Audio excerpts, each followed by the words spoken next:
So yun guys, dito na ako sa bahay dahil galing ako sa labas para mag-look for another way where I could earn money. Anyway, yun na nga guys, ang topic nga natin for today na pag-uusapan ay tungkol sa law of attraction money. Kaya tara, umpisahan na po natin.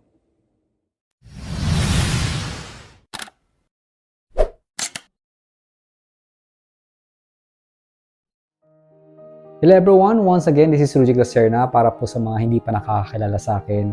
I've been vlogging since 2019 at ako po ay nag-share ng mga real life experience pagdating sa law of attraction. So yung mga sinishare ko ay hindi lang binabase sa kung ano yung nabasa ko o narinig ko sa audio o yung training na ginawa ko, kundi dinadagdagan ko siya ng real life experience na talagang nangyari sa akin. Ito po, ako ay nagbabalik muli para kayo ay bigyan or mag-share muli ako ng mga impormasyon na kung saan pwede niyong magamit sa inyong personal na buhay.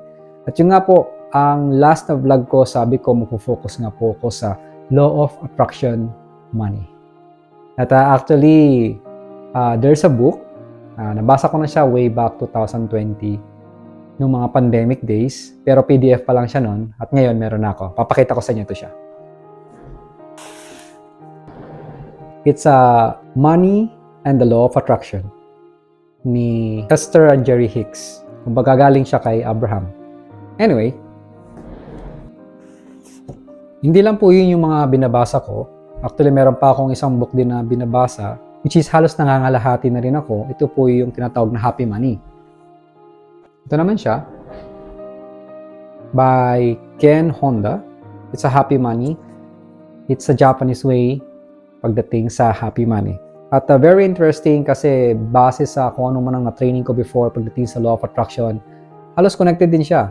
At pasok na pasok siya base sa sabihin natin spiritual o energy and so forth.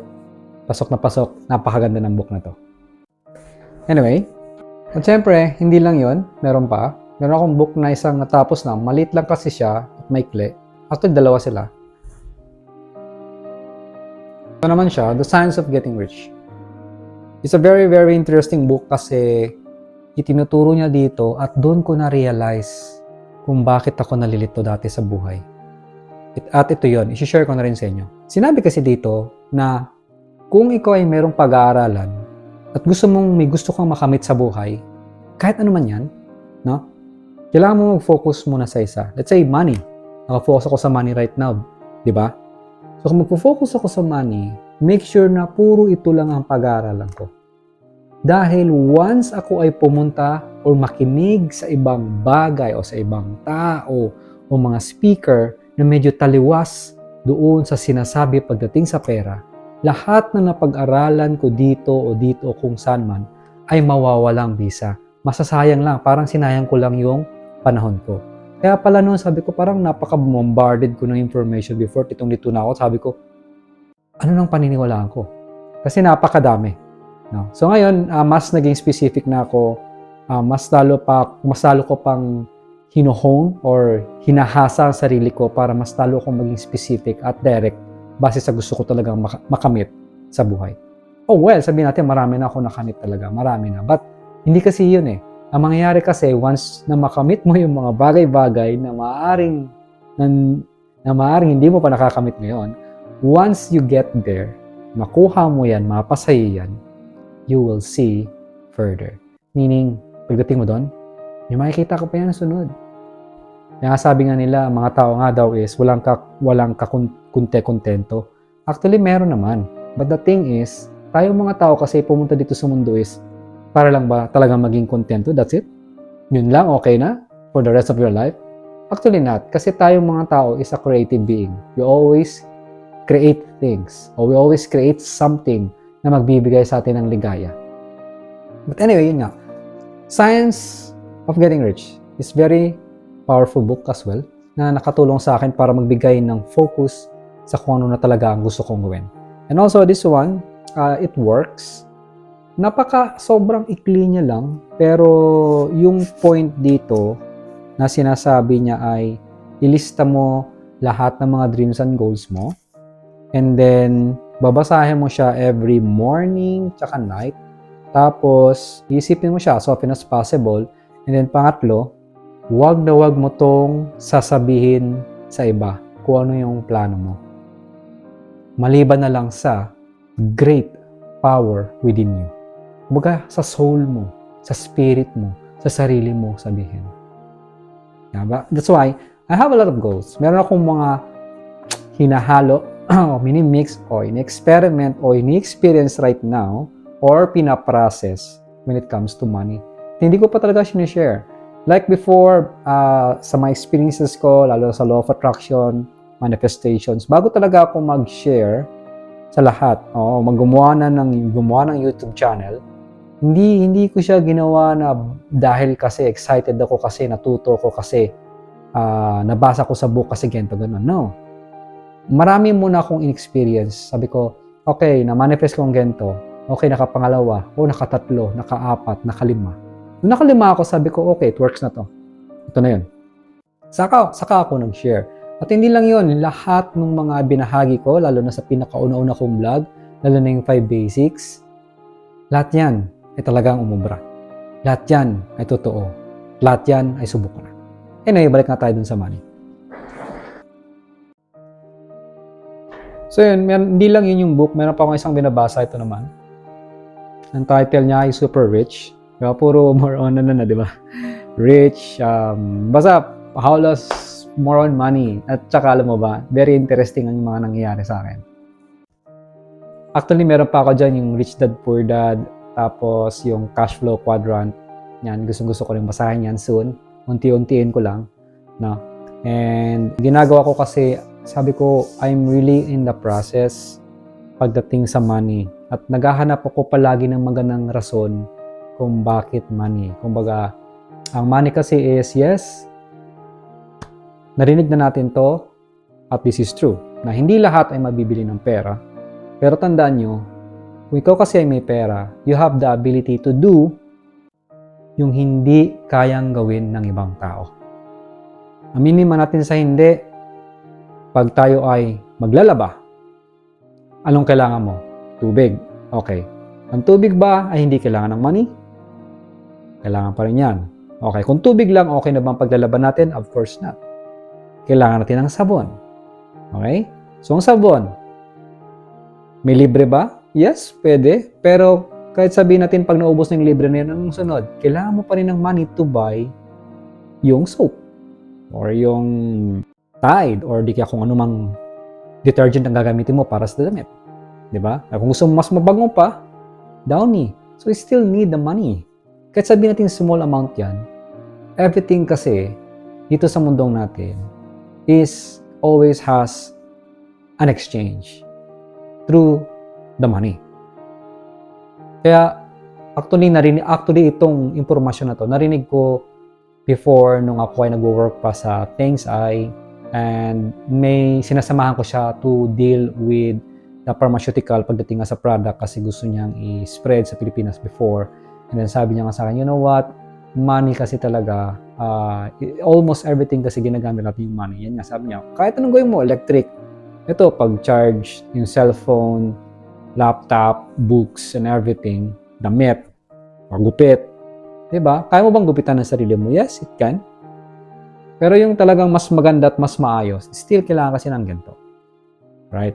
Kaya naghanap ako palagi ng reason, which is, ang ganda ka ng reason na nabasa ko doon, na sabi nga, ginusto din ito ng may kapal sa atin. Bakit niya ginusto to? Kasi para mas marami tayong ma-express. At kaya tayo nandito is to experience.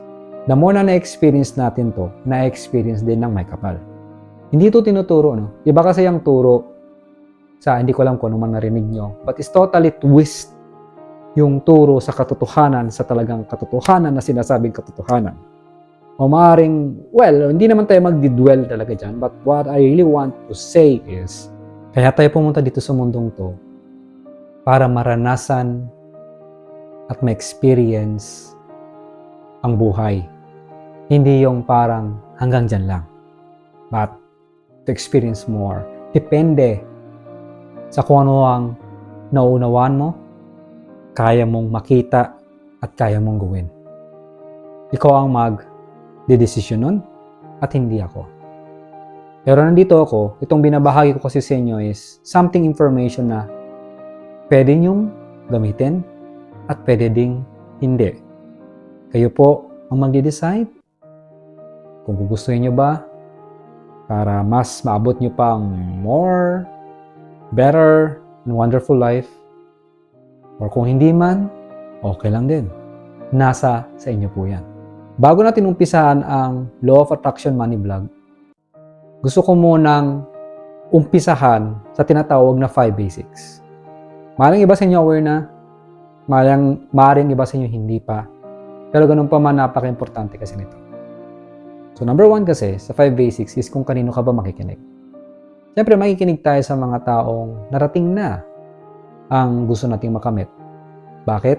Kasi sila yung magbibigay sa atin ng tamang pagkasunod-sunod o rightness o yung tinatawag na right step-by-step process base sa kung anong kaya mong gawin, unawain, o intindihin. At kung nasa ang estado ka man sa buhay mo ngayon. Makikita kasi nila kung saan ka muna dapat bigyan ng impormasyon, pagawin, or i-training. Kaya makikinig tayo sa mga taong nakamit na ang gusto nating makamit sa buhay. And yung pangatlo, siyempre, marami naman kasi talagang taong nakamit na yung kung anong gusto natin sa buhay. At maring iba naman sa inyo is merong mentor ngayon o meron kayong pinapakinggan na ibang mentor, pero at some point parang nagtataka ka. Kahit nagtuturo sila sa'yo, hindi mo magets o hindi mo magawa yung tinuturo nilang tamang step by step. At bakit ganon? Kasi sa pangatlo na who do you listen to ay makikinig ka sa sarili mo.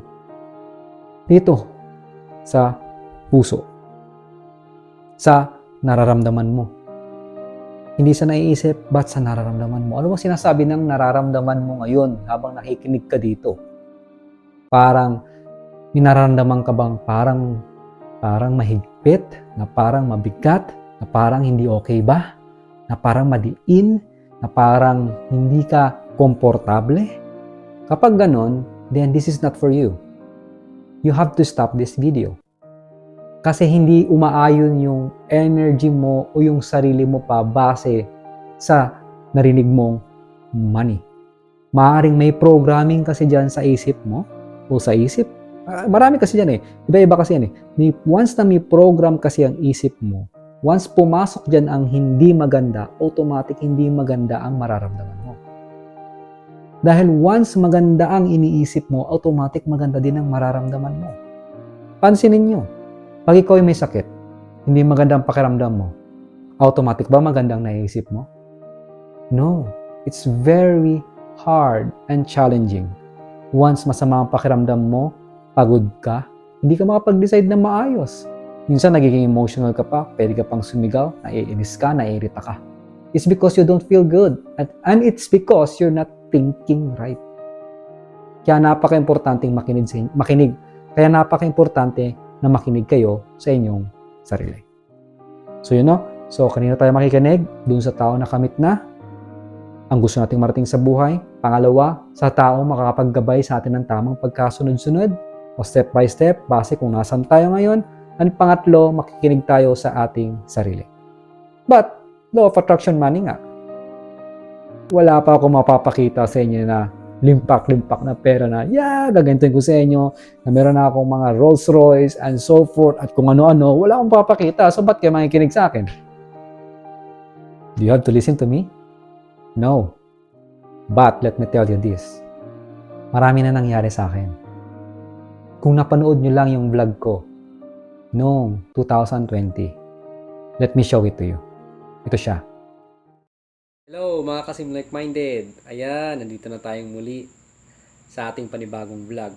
Ito, napaka-interesting ng ating topic for today. At ang topic is, tandaan nyo to 2 to 5 years from now. 2020 ngayon. So, ibig sabihin, at the year of 2022 or di kaya 2025, ibang-iba na to.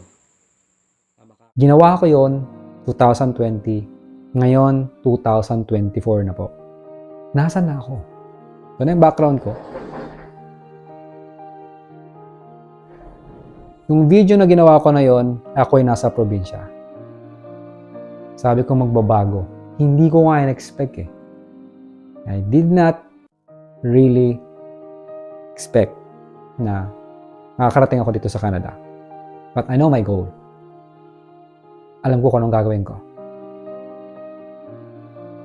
Kaya, kung ikaw yung taong katulad ko rin na naghahanap ng way kung paano pa o kung ano yung magandang gawin pagdating sa money, din samahan mo ko. Ano ko nagsasabi sa'yo? Maaring 6 months, 9 months, 1 year, 1.5 year or 2 years, ang dami na nating pera. Ako na nagsasabi sa'yo, bakit? Ito yon. My real life experience sa Law of Attraction as a training, itong sa self-development na binibigay ko sa inyo. Way back 2021. After nung pandemic pa yun, di ba?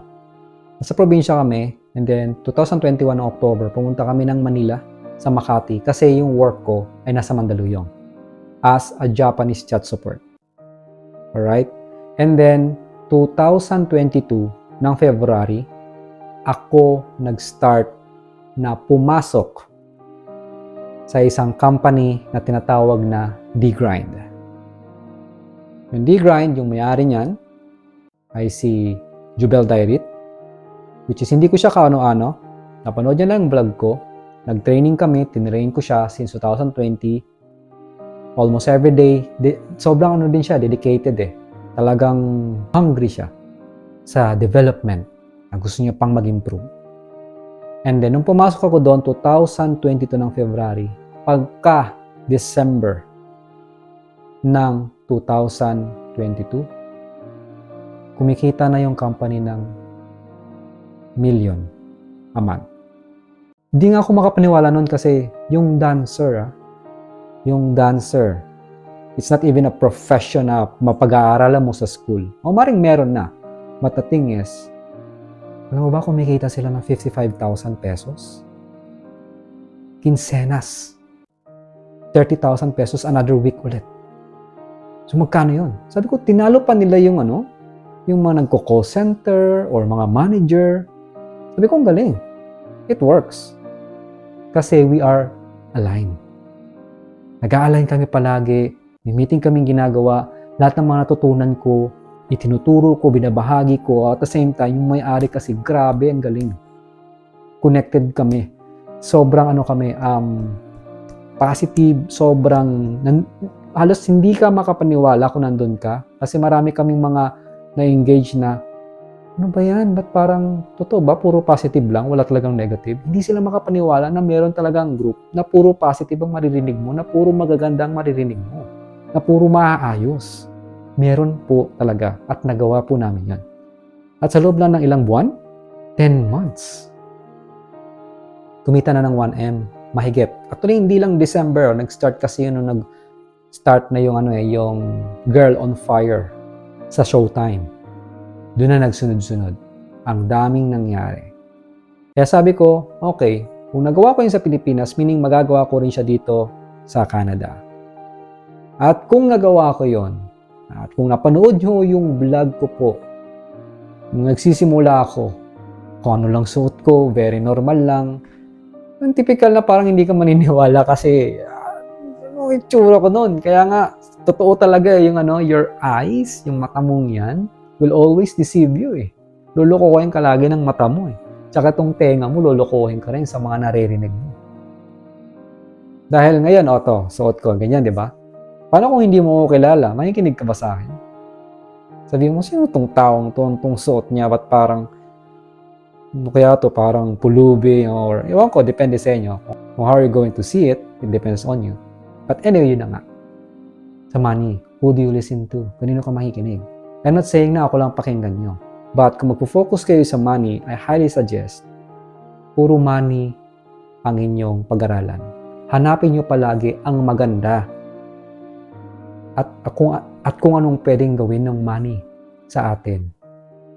Okay? I've been in a programming as well before. Pagdating sa money na hindi siya maganda, ganito, ganon, hindi maayos, pag nakafocus ka lang sa money mo, mawawala ang buhay mo sa family mo, sabog ang family mo, and so forth. No, I'm telling you, 100%, I've seen it through my eyes. Nakita ko, nandun ako, sa probinsya po ako. Kaya namin mabuhay. Kaya namin kumain 3 times a day. Sa sobrang murang pagkain. Marami nagrereklamo sa probinsya because they don't know how to control or use the money or even the energy. Itong tinuturo ko sa inyo pagdating sa law of attraction. Pumasok na rin ako sa spirituality. Nagme-meditate ako. Almost napaka-peaceful. Wala kang makikita masyado dun lang. Parang nakakulob ka lang dun sa isang lugar na puro nature, maliit na lugar, wala kang masyado makikita ang building and so forth. Maaaring ibang tao gustong-gusto din yung ganun.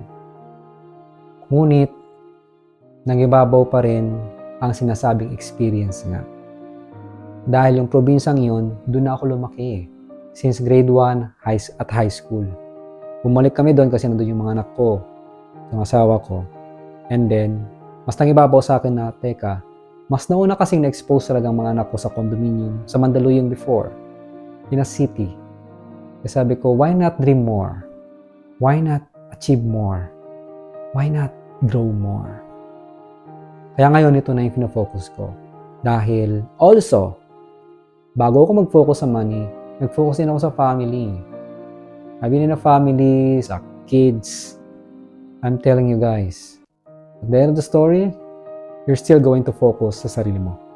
Kung ano talaga ang gusto mo, anong klaseng pagkatao ang gusto mong mangyari sa'yo dito habang ikaw ay buhay pa, at kung anong klase ang gusto mong marating at mangyari sa mundong to habang ikaw ay buhay pa. Okay? So let's continue. So, pangalawa, teachability index. Ang teachability index is anong willingness mo na matuto. O ngayon, nakikinig ka dito, nanonood ka, so meaning yung willingness to learn mo ay mataas. Willingness na matuto, di ba? Siguro sa scale of 1 to 10, 10 ka. But the next question is, what is your willingness to accept the change? Yan ang pinakamahirap. Even though sa akin, nung pagdating ko dito, ang hirap ng willingness to accept the change. Alam niyo kung bakit? Ibang-iba kasi sa Canada eh. At this time, hapon dito. Alas 2. So sabi natin, alas 2 ng hapon, dyan, alas 2 ng madaling araw. Kaya nung galing kami sa Pilipinas, pagdating dito, ang sinasabi ng utak ko, teka, hapon dito, pero para kang nagpupuyat kasi, di ba sa Pilipinas, madaling araw ngayon? Kaya medyo naging challenging sa akin yung ganon, that time. At hindi lang yon, marami pa akong mga hinarap na consequences, ang mga energies, lalo na sa pagpasok sa pag-aaral. Grabe guys. I personally experienced at nakita ko kung gaano ka-challenging ang pag-aaral. Yung pag-aaral na hindi napapaliwanag ng maayos. Yung pag-aaral na they were going to bombard you a lot of information. Mamadaliin ka. Punong-puno ka ng kaba. Kasi nga, may hinahabol kang grades na dapat mapasa mo agad in this deadline. Tapos, wala ka naman talaga natututunan. May mga makikita kang okay na professor, marami ang hindi. Sabi ko, it's really about programming. Totoo pala talaga. Now, once you started to study from grade 1 hanggang high school hanggang college, of course, na-penetrate na nung programming yung sa school na dapat lagi kang okay, dapat nakakahabol ka sa deadline, dapat maayos yung gawa mo, dapat walang mali, dapat matakot ka, at kung ano-ano pa. Sa case-to-case basis, hindi ko sasabihin ito magiging tama para sa'yo o ito yung magiging mali para sa'yo. Nasabi ko lang to base sa kung ano talaga ang nakita ko at naranasan ko in a real life experience. Kasi I've been doing some trainings since 2016 at naobserbahan ko, sabi nga, yung school is ganito ganon, isa programming, ganyan. Ngayon, pag-aral ko dito, sa school na to, kung saan ako nag-aaral, sabi ko, now I know. It's true. Kung nagawa nyo rin, kung anong ginagawa ko, anong klaseng training, anong narinig ko, anong nakita ko, naranasan ko, you'll say it's true. Pero huwag niyo sabihin, totoo to. Pwede niyo nga sabihin, mali ka, hindi totoo ang sinasabi mo. Kasi hanggat hindi niyo ito napapatunayan sa sarili niyo, huwag niyo sasabihin na tama ako. Okay? Sa ngayon, mali ako. Mali pa itong mga sinasabi ko sa inyo. Kasi itong mga tinuturo ko sa inyo lahat ay pawang personal na na-experience ko lamang at na binabahagi ko sa inyo. Para magkaroon kayo ng sinasabing advance, meaning advance info na pwede niyong gamitin para hindi niyo nagawin sa susunod. Kaya ito yung purpose ng video yung ginagawa ko. But anyway, yun na nga, continue tayo. What is your willingness to accept the change? Ang hirap ng acceptance to change dito, it takes time. Nakakaano na nga, yung 7 buwan na namin this month, this March, yung buwan na to. At medyo nakakaano na ako sa energy, yung nakakapasok na ako sa harmony. Yung harmony ng enerhiya dito sa Canada. It's not easy, but hindi naman imposible. Maraming fluctuations, sobrang grabe tindi. And then, meron akong sasabihin sa inyo kung bakit. Ito yun. Hindi alam ng ibang tao to. Hindi talaga nila alam. Maaaring iba alam, hindi lang nila mapaliwanag na mas maayos kasi hindi nila masyadong naobserbahan. Kung ikaw may fino-focus, yan ba ang focus mo ngayon? Health? Tingnan mo, after 6 months, after 1 year, ang ganda na ng process mo sa health. Gumaganda ng health mo. Everything. Once talaga na dinivert mo, iniba mo ang isip mo, sabihin natin, money na. Kasi nga, kung puro health, parang nakikita mo, puro expenses, maganda naman talaga nangyari sa health mo, but you have to do something about your health. O maring iba naman na mura lang, okay lang naman. Anyway, once na ma-divert mo ang isip mo into different, magkakaroon ng matinding fluctuations of energy, bibigyan ka ng maraming sitwasyon, bagay-bagay, events, mga tao, mga pangyayari na magmumukhang sobrang negative. Na akala mo katapusan na, na akala mo wala na.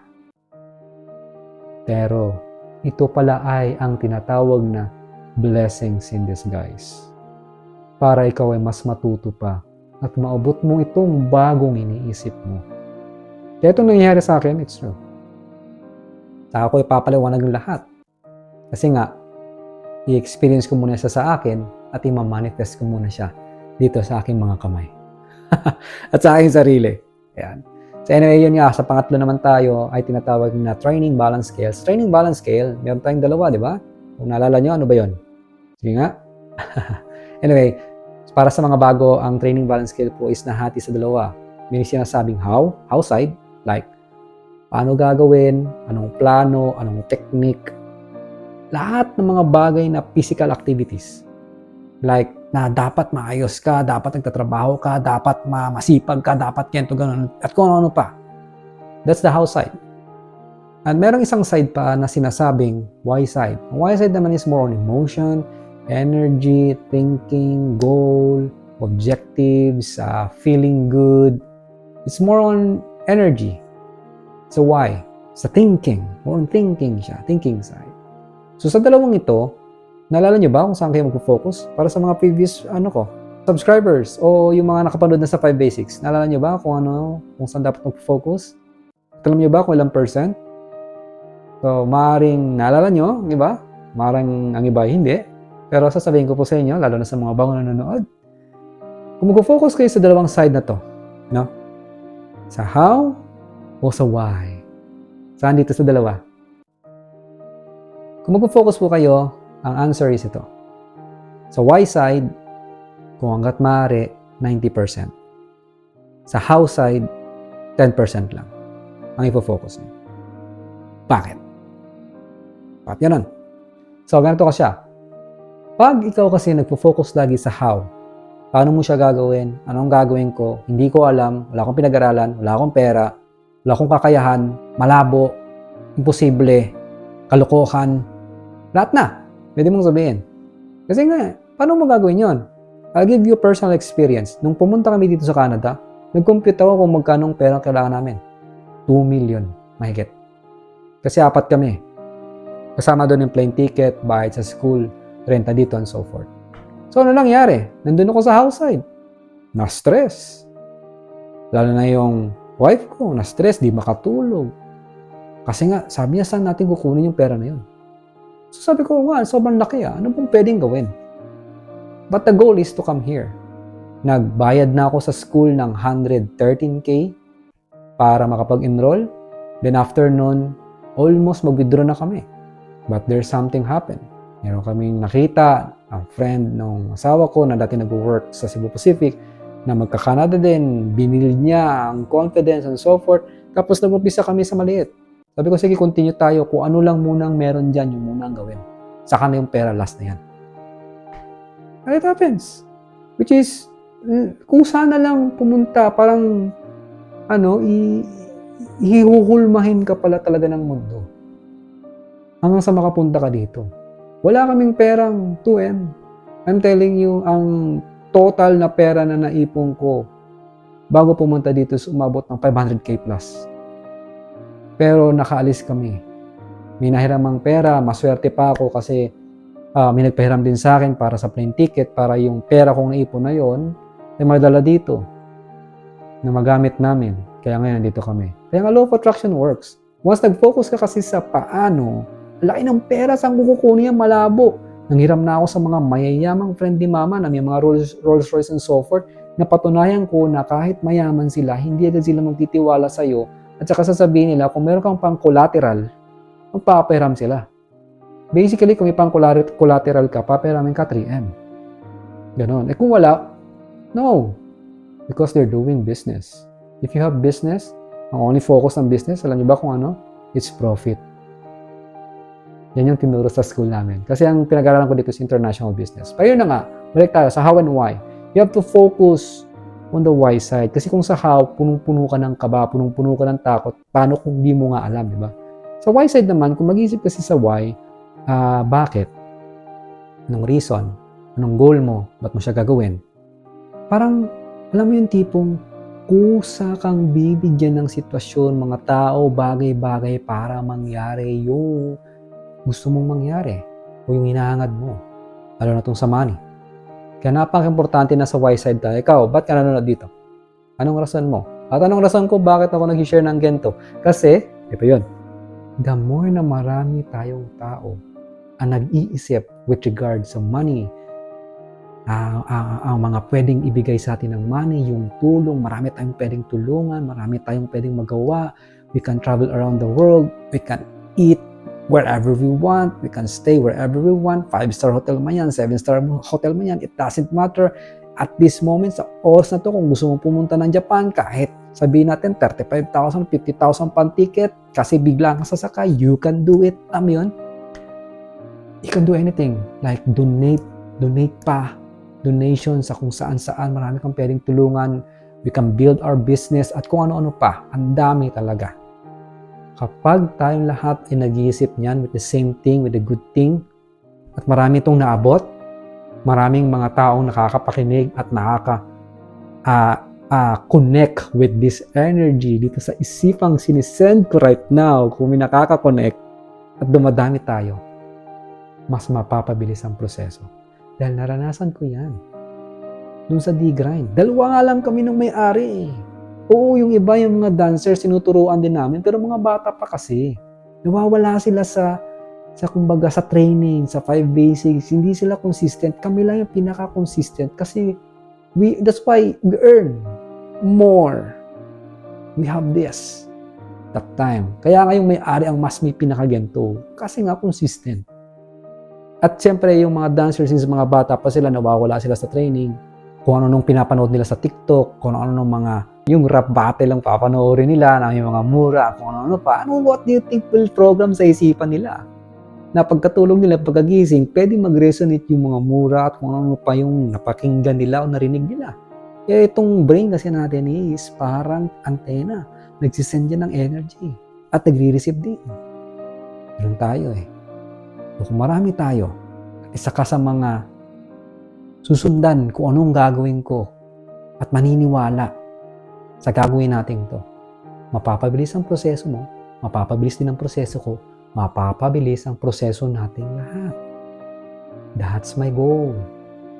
At I really want to share. Alam mo, tingnan mo, lahat ng mga pinapangarap mo, Lalo na pagdating sa pera, hindi ko alam kung magkano yan. Lalo na rin sa akin. Darating ang time, sasabihin ko ulit sa inyo, magbabago tong background ko. At kung sinong sumunod sa akin, I will invite you. Hindi ko alam kung sino ka man. It doesn't matter. Kasi, once ikaw ay nakita mo tong pagbabago kung nasan ako ngayon. Anong buwan ngayon? It's March. At ang year is 2024. Maaaring 2025, 26, 27, I don't know. Kung kailan, pero sasabihin ko sa inyo, matindi ang perang darating sa akin. Kung ganun ako kabilib, tiwala sa sarili ko, maging ganun ka rin. Makikita niyo ang pagbabago. Hindi ko sasabihin at hindi ko rin alam. Kahit sabihin ko man ngayon, hindi ko rin naman alam kung kailan siya mangyayari. But it will happen. In the right moment and right time. Once it happen, i-invite ko isa, dalawa, tatlo, apat sa inyo, 5. Pumunta dito sa Canada or let's say, punta tayong Japan o kung ano man. Para makita nyo yung sinasabing first hand, kitang-kita ng mata nyo yung totoo. Na-experience nyo. Kung ano yung mga na-experience ko. Kasi once nandun kayo mismo sa aktual na nangyayari, mas mapapabilis ang proseso ng attraction nyo. Which is nangyari na sa akin before yan. Naranasan ko nang mahawakan ng Ferrari, Rolls Royce, makapunta sa sobrang gandang bahay. Nasabi ko, it happens. Nakausap ko rin yung mga may-ari, which is, they are very normal person. Nagsimula nga sila sa broke life. Talagang wala Lumuk na buhay, wala talaga, zero Tapos nakarating sila doon, it works. It works, man. It really works. Na ini-insist ko talaga sa'yo, it works. A lot of miracles happen. But, ito nga, sinishare ko sa inyo, ito, dahil it will happen. Kung isa ka sa mga nanonood, at nararamdaman mo itong energy na to, maganda ka na. Kasi magbabago din sa buhay mo. Yun na nga, balik na tayo, nandun na tayo sa pang 4 steps nga, di ba? So, alala niyo ba kung ano yun? Ano yung 4 steps? Without looking your notes, ano tong 4 levels na to? 4 steps, ang 4 na step kung ikaw ay matututo o pag-aaralan mo ang bagong impormasyon. Okay? So, para sa mga bago, ito papaliwanag ko rin sa inyo at isa-review na rin para sa mga dati pang nanonood o maaaring nakalimutan ako nitong 4 steps. Number 1 is unconscious incompetence. Unconscious, hindi mo alam. Incompetence, hindi ka competent sa ginagawa mo. Meaning, sa ibang salita, ay tinatawag na ano ang mga bagay na hindi mo alam na hanggang ngayon ay hindi mo pa rin alam. What are the things that you don't know that you still do not know? Di ba marami naman talaga? Talagang hindi kasi natin pwedeng sabihin alam natin lahat Once kasi na sinabi mo na alam mo na ang lahat, okay, wala ka na. Goodbye. Huwag ka na dito. Kasi wala ka nang matututunan. Sasarado na agad ang isip mo. Because you know everything. Papasok doon yung teachability index. Wala na yung willingness to learn mo. Wala na rin yung accept to change mo. Kasi sabi mo, alam ko na yan. Okay? So, we don't know what we don't know. So, pagdating sa pera, I still don't know what I don't know. Kaya ako nagbabasa ng book, nagpa-process ako, nagbablog ako, nag-law of attraction ako kasi to attract more people. To send energy as well. Kasi once ako nag-send ng energy, ginamit ko yung power ng law of attraction o itong sarili ko, automatic at this moment, at this time, may nakaka-receive na nito. Meron na. Hindi ko lang alam kung sino. At hahatakin yan kasi tayong mga tao is parang magnet. Papasok dito sa atin yan.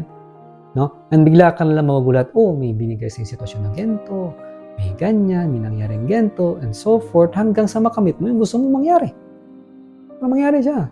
Tulad nung in-explain ko sa inyo pagdating sa Canada, pupunta dito. Hinulma.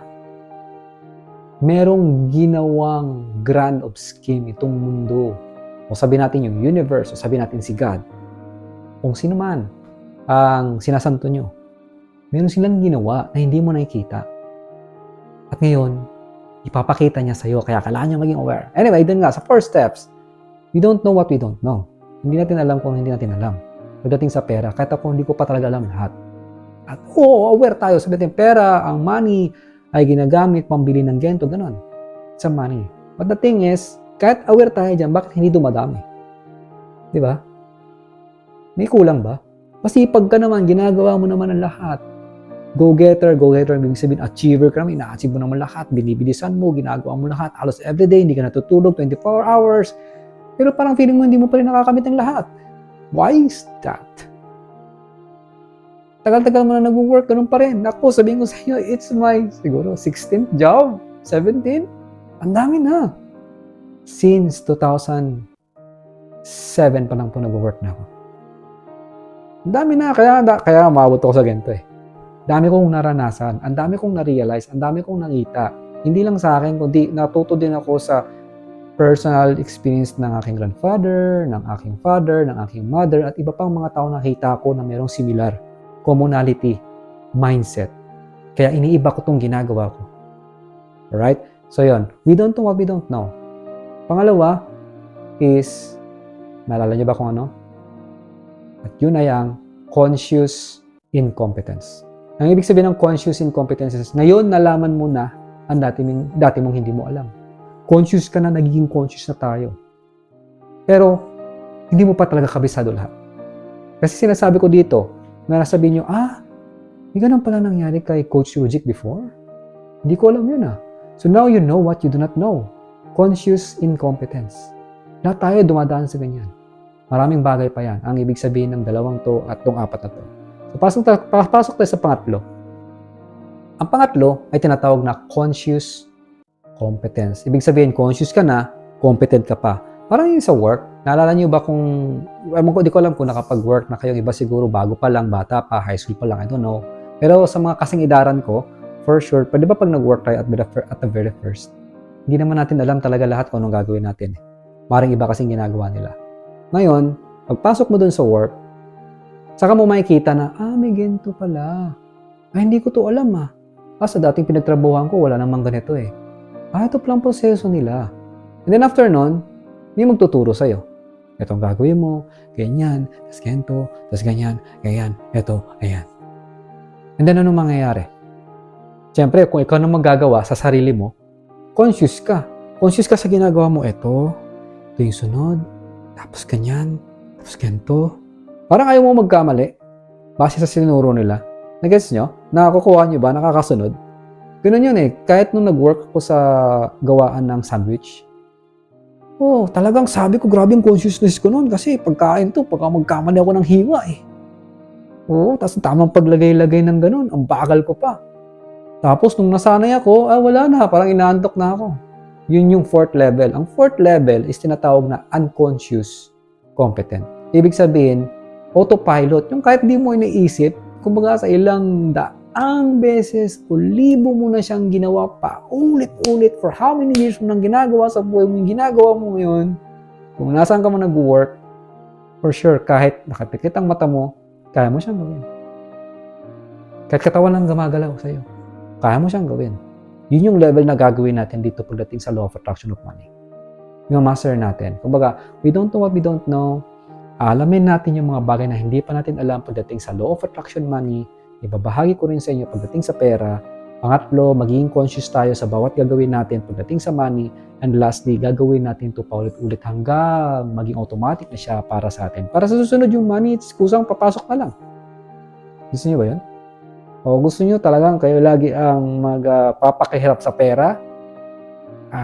Yung sinasabi nilang lumuha ako ng dugo para mapag-aral ka lang, yung mga ganyang kasabihan dati. Dugo at pawis ang aking binuwis. Nag-sacrifice ako sa ibang bansa para mapakain ka lang ng software, tapos ganyan ang gagawin mo sa akin. Narinig nyo na ba yan? Common ba? Nakaka-relate ba o hindi? Anyway, part yun, may ganun Sa mga palabas, hindi lang sa palabas, narinig ko rin sa magulang ko Anyway, part yun. Kaya nga ang tanong is, gusto mo bang ikaw magpakahirap sa pera? O pera ang magtatrabaho para sa iyo? You have to choose. So anyway na nga. So anong fifth basic? Ang panglima. And that is, master the first four. Once natapos na tayo dito sa apat na to, pagdating sa panglima, ulit-ulit tayo. Who should we listen to? Ulit-ulit yan. Ito lang 5. Kung meron tayo nito, hindi tayo mawawala. Kasi tignan nyo, once nakamit nyo yung laki ng pera na hinahangad nyo, you will see further. Sabi ko nga sa inyo, di ba? You will see further. That's for sure. Makikita nyo yung sunod na gagawin nyo. Makikita nyo yung dapat kung ano yung gagawin nyo. Kaya nga papasok ulit si Who Do You Listen To? Sino ulit ang papakinggan mo? Pag nandun ka na sa level na yun. Right? So now, since natapos natin ang 5 basics, I hope aware na kayo doon. Papasukin na natin ang Law of Attraction, money. So yun na nga, sabi ko nga, kung mag-attract tayo ng money, first and foremost, kailangan nyo mag-focus o kailangan nyo mag-focus to want money or to choose money sa mga bagay na ginagawa natin.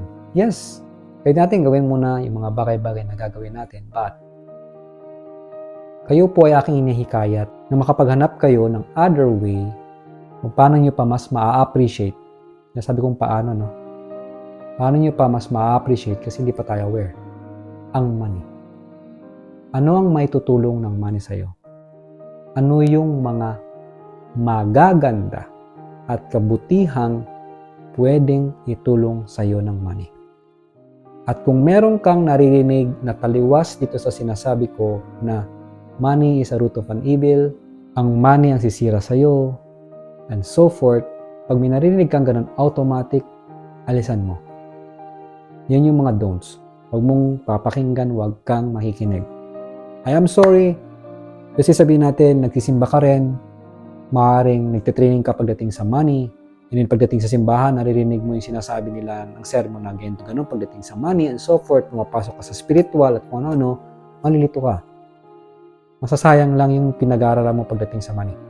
So as much as possible, doon ka mag-focus pagdating sa money. Sa magandang money, spiritual about sa money, anong kagandahan, anong may bibigay ng magandang impormasyon pagdating sa money, yun ang hanapin niyo po. Which is yun din po ang ginagawa ko.